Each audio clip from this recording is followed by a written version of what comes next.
મોરબી જિલ્લાના ગ્રામ્ય વિસ્તારોમાં ખનિજ ચોરોને જાણે મોકળું મેદાન મળી ગયું હોય તેમ મોટા પાયે ગ્રામ્ય વિસ્તારોમાં ખનિજ ચોરીની ઘટનાઓ વધી રહી છે.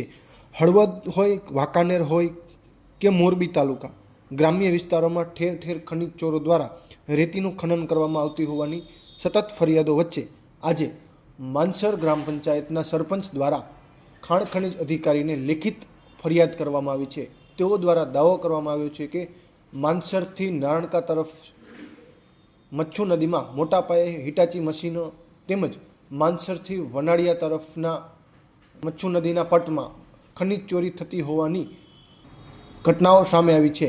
આ બાબતે અગાઉ પણ અનેક વખત ફરિયાદ કરવા છતાં કોઈ એક્શન લેવામાં આવ્યા નથી. ત્યારે જો આગામી 2 દિવસમાં ખાણ ખનિજ વિભાગ દ્વારા કોઈ એક્શન લેવામાં નહીં આવે તો આગામી દિવસોમાં જનતા રેડ કરીને ખનિજ માફિયાઓ સામે કાર્યવાહી કરવી પડશે અને ખનિજ માફિયાઓ સામે જો કોઈપણ પ્રકારનું ઘર્ષણ થશે તો તેની જવાબદારી સંપૂર્ણ ખનિજ વિભાગની રહેશે તેવી પણ ગ્રામજનો દ્વારા ચીમકી ઉચ્ચારવામાં આવી છે.